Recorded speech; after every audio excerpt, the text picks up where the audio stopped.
Hi everyone, this is Josh Blatt with BW Modern. Today we're going to talk about end panels.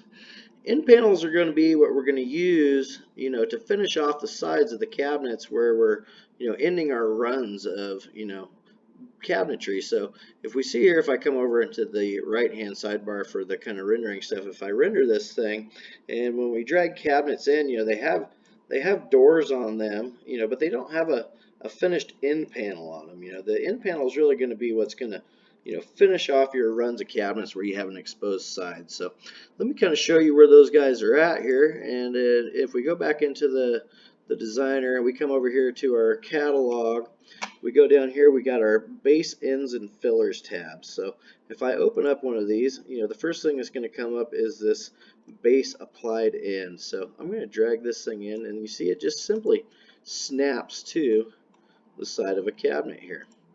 And that's going to be what's really going to finish off, the cabinetry itself. So, if it comes in at 34.5 by 24, you can make it any size you want. You can pull it out here, and you can make it anything up to, I believe it's 40 inches wide. Let's check here and see what the maximum size is. So let me do 40. Let's try 41. Nope, so 40. Okay, so we're a maximum width of 40, and then we're height-wise, let's see what we can do. Let's see if it'll let us do 8 feet. Yeah, so we can do, 40 by, 8 feet, things like that. If we want to do just a base end panel, your depth's going to be your 24 and 13/16, which is going to be the cabinet depth plus the door. So, when we're talking about a 24-inch cabinet, your cabinet depth for 24 inches is the box is 24. And then you have, the 3/4 inch door and the door bumper on there. So at the end of the day, the total depth of all that stuff ends up being right around 24 and 13/16. So that's what we want to account for on that end panel. We can make it back to the 34.5 height, and then stick it back in that corner. So that's how you'd kind of use a base end panel. Now say if you didn't want it to go to the floor like this, you can change the height to say 30.5, and then just simply raise it up from the floor. And then that's going to get you your base end panel look.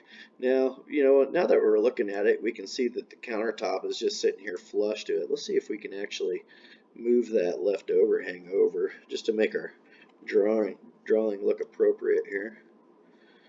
Nope, doesn't let me. So another workaround like that we can do for that, if we just really want to dial these drawings in, is we can turn the countertop off on this one, and then we can come into this one and try to adjust the overhang to maybe say 1.5. Yeah, there we go. So now we've got our appropriate overhang, and you can see here if I put it back into render mode, now the finished side of my cabinet looks right, if we're ending a run there. So if we go back into the catalog over here, you can see we have base applied ends, we got wall applied ends. So wall applied end would be, what I'd use on the side of, say, an upper here. I could bring in a wall applied in and stick it to the bottom of that.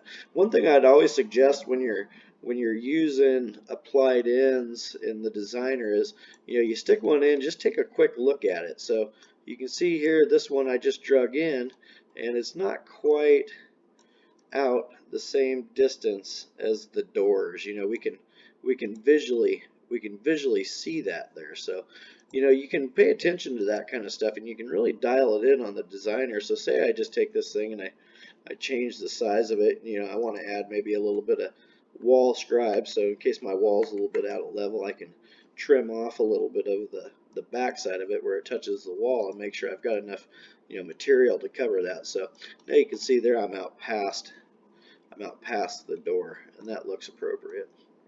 So, that would be, end panels, things like that. If you have say a tall cabinet situation,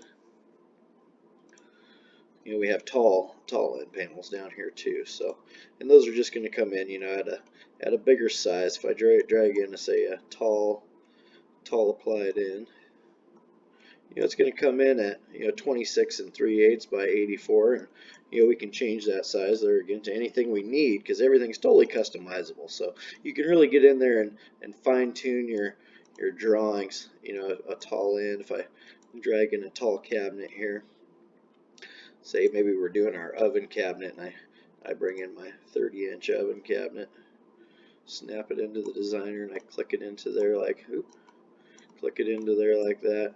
And I can see here, matching heights and things. I can see my height of my oven cabinet's 84, so I can make my end panel for my oven 84 tall.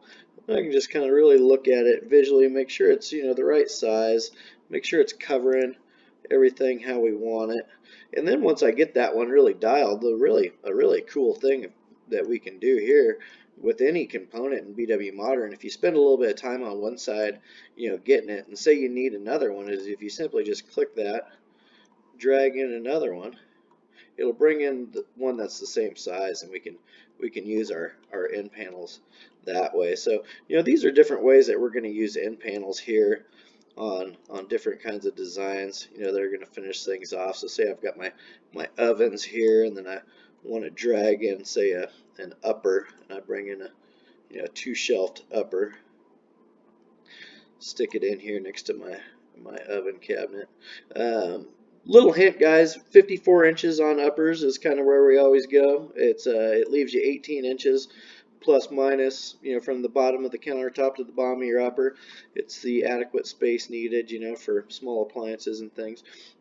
So now that I've got my upper in there, if I wanted to, I can actually just come over here and grab this applied in, because remember we changed the depth of it to what we wanted for the appropriate depth.